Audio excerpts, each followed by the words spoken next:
बिस्मिल्लाहिर रहमानिर रहीम। हे समस्त मुसल्लिगण, हे समस्त परहेजगारगण, आज आमी आपनादेर सामने आरो एकटी आलोचना निये हाजिर हलाम। सेई आलोचनाटी हलो, देखुन जे एई पृथिवीते अनेक मानुष अनेक इबादत करे एबं इबादत करे आल्लाहर काछे मोनाजात करे, किन्तु सेई मोनाजातेर फल पाय ना, सेई मोनाजात आल्लाह पर्यन्त पौঁছায় ना। আর যেই কারণে মোনাজাত করে সেই কারণের ফলাফল পাইতো না, কিন্তু দেখা যায় যে আরও সমস্যার সমাধানের কোনো ব্যবস্থাই থাকে না। তা বোঝা গেল যে এত ইবাদত করার পরে, মোনাজাত করার পরেও তা কবুল হচ্ছে না, এবং যেই জন্য মোনাজাত করে সে ভেজাল আরও বাড়তেই থাকে। তখন কিন্তু একটা মানুষের দেখা যায় তার ভিতরে একটা জিনিস কাজ করে যে আল্লাহর এত ইবাদত করলাম, আমার একটা মহা বিপদ সামনে এসে দাঁড়িয়েছে, সেই বিপদটা আস্তে আস্তে আমার দিকে আসতেই আছে, কিন্তু এই বিপদ থেকে আমি রক্ষা পাচ্ছি না। তখন সেই মানুষের মনটা দুর্বল হয়ে যায়, মনটা খারাপ হয়ে যায় যে আসলে কি করতেছি, যে আল্লাহর এত ইবাদত করার পরেও কি আল্লাহ আমাদের দিকে চাইবে না, আমাদের মোনাজাত কি শুনবে না। এরকম করে আল্লাহর ইবাদত থেকেও এই লোকটা একদিন গাফেল হয়ে যায়, আল্লাহর থেকে দূরে সরে যায়। তাহলে আল্লাহ তো বলেছে, দেখো তোমরা যদি কোনো তরকারি পাক করো, সেই তরকারির মধ্যে দেখা গেছে বিভিন্ন মশলা দেওয়া হয়েছে, কিন্তু এর মধ্যে লবণ নেই। লবণ না দেওয়ার কারণে এত দামি মশলা দিয়ে পাক করার পরেও এটা খাবার যোগ্য হয় না। ঠিক তেমন করে মোনাজাত করলেই হবে না, এই মোনাজাতের পাশাপাশি আমাদের যা করতে হবে সেগুলো অবশ্যই মানতে হবে, করতে হবে। সেগুলা কি দেখেন, যে আল্লাহকে ডাকবেন, শুধু আল্লাহর ইবাদত করবেন হবে না। হযরত মুহাম্মদ সাল্লাল্লাহু আলাইহি সাল্লাম আল্লাহর বন্ধু। আল্লাহ কি বলেছে, যে আমি সারা জাহান সৃষ্টি করেছি মুহাম্মদী নূরে, আর সেই মুহাম্মদী নূরে আমি সারা জাহান সৃষ্টি করেছি এই কারণেই যে আল্লাহ আরেকটি আয়াতে বলেছে, ওয়াল্লাযী খালাকাল মাউতা ওয়াল হায়াতা লিয়াবলুওয়াকুম আইয়ুকুম আহসানু আমালা ওয়া হুয়াল আজিজুল গফুর। অর্থাৎ আমি মানুষের মৃত্যু ও জীবন সৃষ্টি করেছি পরীক্ষা করার জন্য, তোমাদের মধ্যে কে কর্মে উত্তম, তিনিই পরাক্রমশালী ও ক্ষমাশীল। তাহলে আজকের যে আলোচনাটি, যে মানুষ ইবাদত করে, মোনাজাত করে, মোনাজাত আল্লাহর কাছে পৌঁছায় না, যেই বিপদটার জন্য রক্ষা চেয়েছে সেই বিপদ দিন দিন আসতেই আছে এবং বিপদগ্রস্ত হয়েই আছে। তো এখন দেখা যায় সেখান থেকে উদ্ধার পাচ্ছে না, এ কারণেই যে আল্লাহ এই মোনাজাত আল্লাহ পর্যন্ত পৌঁছাচ্ছে না। আচ্ছা, তাহলে আল্লাহ পর্যন্ত এই মোনাজাত পৌঁছাতে হলে আমাদের কি করতে হবে?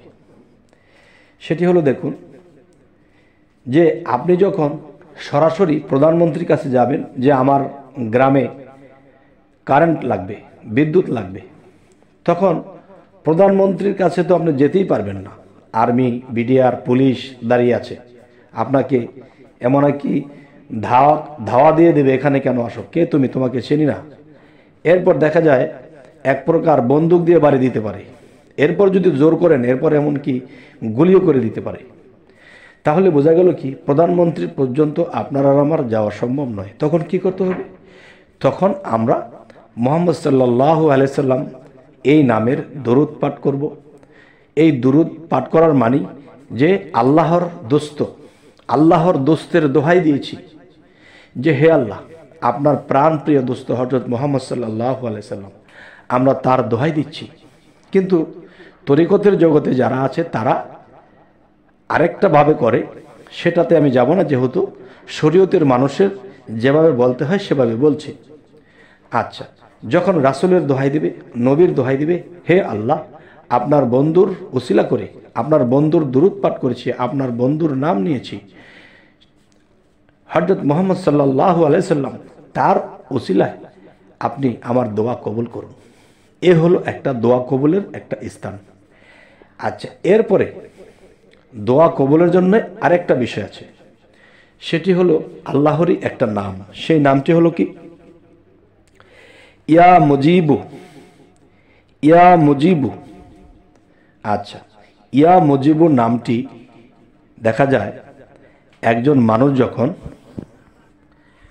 অধিক পরিমাণে ইয়া মুজিবু নামটি জিকির করবে এবং ভিতরে ভিতরে জপনায় থাকবে, তখন এরপরে তিনি যদি আল্লাহর কাছে চোখের পানির সাথে পূর্ণ ভক্তির সাথে যদি আল্লাহর কাছে মোনাজাত করে, তখন সেই নামের গুণে, সেই ইয়া মুজিবু এই নামের গুণে আল্লাহ আপনার দোয়া কবুল করে থাকে।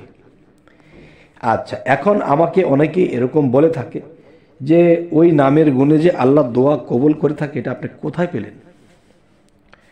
দেখেন, আমি এটা কোথায় পেলাম, যদি এই কথার উপরে আপনার বিশ্বাস না হয় তাহলে এটা আপনার জন্য নয়, আর যে বিশ্বাস করে তার জন্যে। কেননা আল্লাহর 99 নামের মধ্যে লক্ষ লক্ষ কোটি কোটি গুণ দিয়ে রেখেছে। তো কোটি কোটি গুণ আমার প্রকাশ করা সম্ভব নয়, আমি একটা ক্ষুদ্র মানুষ। তবে যেখান থেকে আমি জেনেছি এটা সত্য, এটা জানতে গিয়ে গ্রন্থের প্রয়োজন হয়েছে, শিক্ষকের প্রয়োজন হয়েছে এবং আল্লাহর অলির প্রয়োজন হয়েছে। যে অলি আউলিয়ারা এটা রিসার্চ করে আল্লাহর সাথে বোঝ পরামর্শ করে এটা গ্রন্থে উঠিয়েছেন এবং সেখান থেকে আমি নিয়েছি। বিশ্বাস যদি করেন কেউ, তাহলে অবশ্যই তার ফলাফল পাবেন। আচ্ছা, তাহলে অধিক পরিমাণে ইয়া মুজিবু এই নামটি যখন মানুষ ভিতর ভিতর জিকির করতে থাকবে এবং চোখের পানির সাথে হৃদয়টাকে নরম করে যখন মোনাজাত করবে, তখন আল্লাহ আপনার মোনাজাত ফিরিয়ে দিতে আল্লাহর লজ্জা লাগবে যে সে আমার ইয়া মুজিবু নামের দোহাই দিছে, সেই নাম সে জপনা করেছে, জিকির করেছে, তাহলে আমি তাকে কি করে ফিরাই? তখন আল্লাহ আপনার মনোবাঞ্ছা পূর্ণ করে দেবে এবং আপনি যে সমস্যার সমাধান চাচ্ছেন সেটার সমাধান হয়ে যাবে। শুধু একটু অপেক্ষা করতে হবে। কেননা আল্লাহ কিন্তু কোরআনে এই কথাটা বারবার বলেছে, আমি ধৈর্যশীলদের সাথে আছি, আমি ধৈর্যশীলদের সাথে আছি। এই যে ধৈর্যশীলদের সাথে যে আছে যে কথাটা, এটা কিন্তু বারবার কেন বলেছে আল্লাহ? কারণ যে আল্লাহ এই দুনিয়াতে মানুষের মৃত্যু ও জীবন সৃষ্টি করিয়াছে পরীক্ষা করার জন্য। আপনি মোনাজাত করেছেন, আপনি অপেক্ষা করেন এবং দেরি হচ্ছে, আপনি হাসি মুখে থাকেন, দেখবেন আপনার কাজটি হয়ে গেছে ইনশাআল্লাহ। ইয়া মুজিবু এই নামটি যদি কেউ সাদা কাগজে সুন্দর করে লিখে, হয়তো কবজ অবস্থায়, কিংবা সেই কাগজটি এমনভাবে রাখতে হবে যাতে ভিজে নষ্ট না হয়, তাহলে সেই ইয়া মুজিবু নামটি লিখে আপনার সঙ্গে রাখুন, আপনার সঙ্গে রেখে সব সময় চলবেন ইনশাআল্লাহ। এই নামের গুণে এই লিখিয়া যে নামটা সাথে রেখেছেন, তবে কিন্তু আল্লাহ আপনাকে এই ইয়া মুজিবু নামের গুণে সমস্ত বিপদ আপদ থেকে আপনাকে রক্ষা করবেন ইনশাআল্লাহ। তবে একটি কথা হলো কি, যে আল্লাহর নাম যদি মনে মনে জপি তাহলে কি আল্লাহ শুনবে না? অবশ্যই শুনবে। তবে একটা জিনিস কি সাথে রাখার কারণটা হলো, দেখেন যে যৌবন বয়সে একটা ছেলে একটা মেয়েকে ভালোবাসে, একটা মেয়ে একটা ছেলেকে ভালোবাসে, তখন দেখা যায় তার শরীরের একটা অংশ বা একটা কাপড় বা তার হাতের একটা লেখা বা তার একটা যে কোনো পছন্দের একটা বস্তু সে এটা রেখে চলে গেছে, তখন সেই জিনিস তার সাথে সাথে রাখে, তার সাথে সাথে রেখে চলে।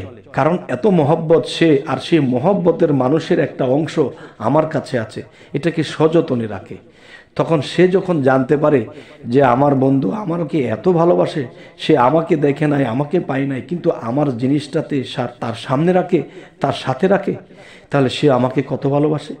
তাই আল্লাহর ইয়া মুজিবুর নামটিও যদি আমার সাথে আপনার সাথে সঙ্গে রেখে দেন, তবে কি হবে, এটার গুণে আল্লাহ আপনাকে বিভিন্ন বিপদ আপদ থেকে রক্ষা করবেন। সুবহানাল্লাহ। আল্লাহ আমাদেরকে হেফাজত দূর করুক।